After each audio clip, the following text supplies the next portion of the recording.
Assalamualaikum warahmatullahi wabarakatuh. Selamat sore ya untuk rekan-rekan semuanya. Salam sejahtera selalu tentunya buat kita ini. Semoga di kesempatan yang baik ini kita dan sahabat kita senantiasa diberi kesehatan dan juga kelancaran. Nah ini ya seperti biasanya sambil kita menunggu untuk proses pemberian makan sore ya, kita akan coba menjawab ini request dari salah satu rekan kita yang beliau ini menanyakan mengenai masalah kriteria kandang terbaik untuk beternak endok dengan sistem pembibitan.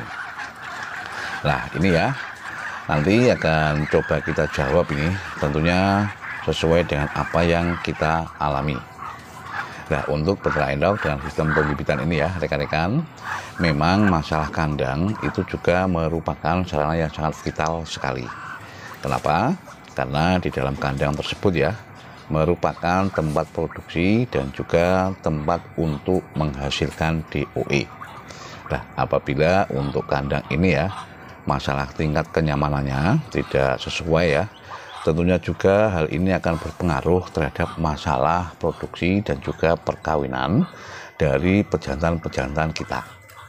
Makanya ada beberapa hal ya yang perlu kita lakukan untuk membuat agar kandang kita ini senantiasa bisa nyaman.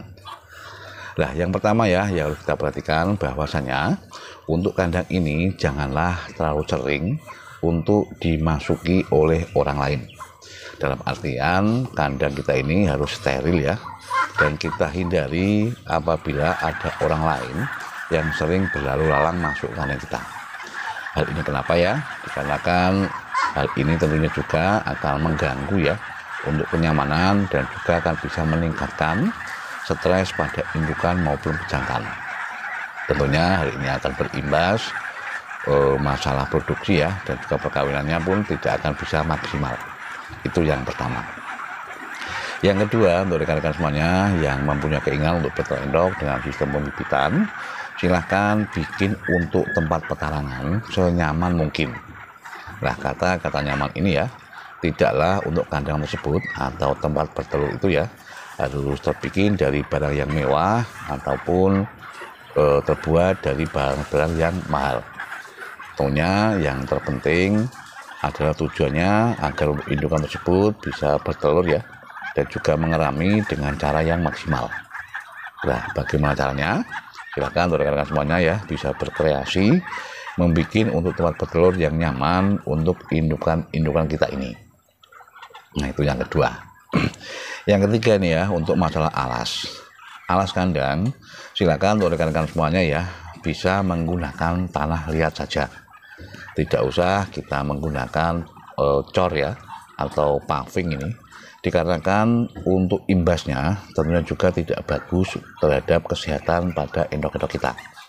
Kalau kita menggunakan cor ya atau paving, tentunya apabila di musim panas itu pun untuk masalah pantulan cahayanya ya bisa membuat endok-endok kita ini kepanasan dan juga bisa menimbulkan stres. Begitu juga sebaliknya ya, apabila di musim dingin tentunya juga untuk lantai itu akan terasa dingin dan kita takut nanti imbasnya pun akan berimbas yang negatif. Selain itu juga masalah kotorannya ya, hal ini apabila kita menggunakan cor ya atau paving itu tadi, tentunya untuk masalah penyerapannya pun tidak akan bisa maksimal masuk ke dalam tanah.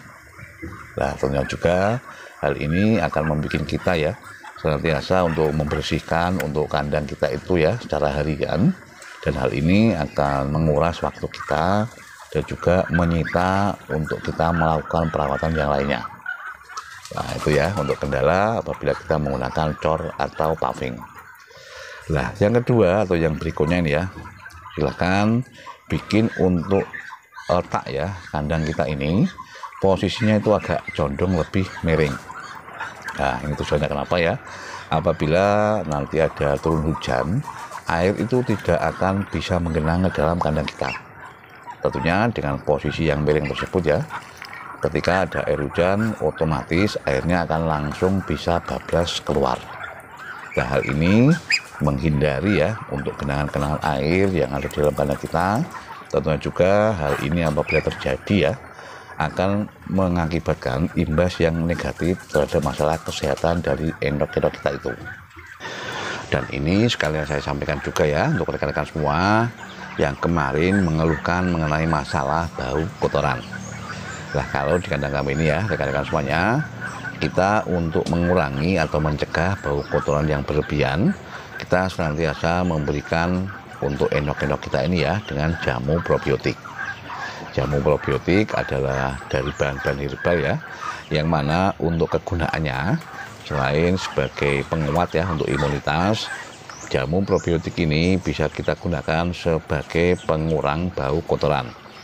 Makanya silakan saja untuk rekan-rekan semuanya, apabila untuk atau ingin ya agar untuk bau kotoran di kandang kita itu tidak berlebihan ya, atau bahkan condong tidak ada, silakan berikanlah untuk endok-endok kita itu dengan jamu probiotik.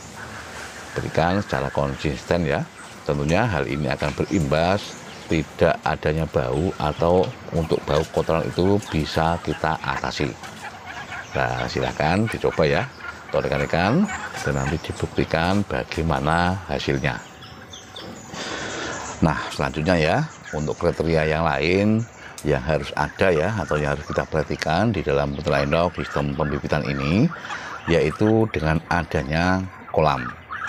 Nah, kolam ini ya memang untuk beternak endok dengan sistem pembibitan, kalau bagi kami itu memang sangat penting sekali.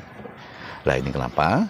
Dikarenakan untuk kolam ini ya, selain sebagai tempat minum, itu pun juga bisa difungsikan sebagai tempat bermain agar untuk endok-endok kita ini tidak mengalami stres yang berlebihan. Selain itu juga ya, keberadaan kolam juga akan membuat untuk menetralkan suhu pada endok-endok kita yang sedang mengalami. Nah, hal ini ya nanti bisa kita lihat apabila untuk endok kita itu ya sedang dalam proses mengeram, ketika di cuaca yang panas dia akan keluar untuk mencari air. Nah, hal ini bertujuan agar untuk suhu ya, suhu badan dari endok kita itu bisa kembali netral ya, dan kembali lagi untuk melanjutkan proses pengeraman. Makanya kalau saran saya untuk rekan-rekan semuanya ya, agar untuk produksi DO yang kita hasilkan itu bisa maksimal, silahkan tadi apa yang saya sampaikan ya, untuk masalah kriteria kandang itu bisa diterapkan. Dan apabila nanti ada kesulitan ya, untuk rekan-rekan semuanya bisa langsung saja japri ke nomor saya ya, dan nanti di deskripsi dari video ini akan kita cantumkan untuk alamat dan juga nomor WA saya. Nah, mungkin hanya itu ya untuk rekan-rekan semuanya, sedikit yang bisa kita sampaikan ini. Semoga saja ada manfaatnya untuk kita, dan tetap semangat ya di dalam beternak. Ayo ternak gen kepenak. Wassalamualaikum warahmatullahi wabarakatuh.